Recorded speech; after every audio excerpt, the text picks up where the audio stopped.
Hello दोस्तों, मैं Shreya psychologist वापस से हाजिर हो चुकी हूँ आपको कुछ ज़रूरी जानकारी देने के लिए।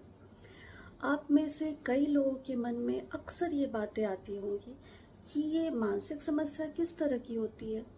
ये मानसिक समस्या अगर किसी को हो जाए तो क्या वो ठीक हो पाएगा या हमेशा रोगी बन के रह जाएगा।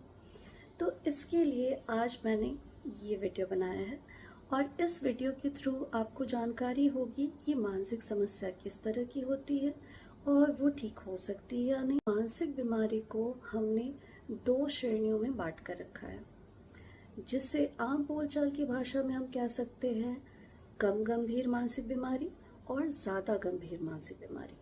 तो इस कम गंभीर मानसिक बीमारी को हमने न्यूरोटिक का नाम दिया है, वहीं ज़्यादा गंभीर मानसिक बीमारी को हमने साइकोटिक का नाम दिया है। तो चलिए जानते हैं ये न्यूरोटिक बीमारी क्या है और ये साइकोटिक बीमारी क्या है। जो न्यूरोटिक बीमारियां होती हैं यानी जो कम गंभीर बीमारियां हैं, वो छोटे मोटे स्ट्रेस से, एंजाइटी से और फियर से डेवलप होते हैं। वो भी अनवांटेड फियर, यानी ऐसा डर जिसका कोई मतलब नहीं होता, कोई एग्जिस्टेंस नहीं होती, फिर भी हम उससे डरते हैं। जैसे पानी से डरना, ऊंचाई से डरना, भीड़ से डरना। वहीं दूसरी तरफ है साइकोटिक बीमारी, जो कि ज़्यादा गंभीर मानसिक बीमारी है।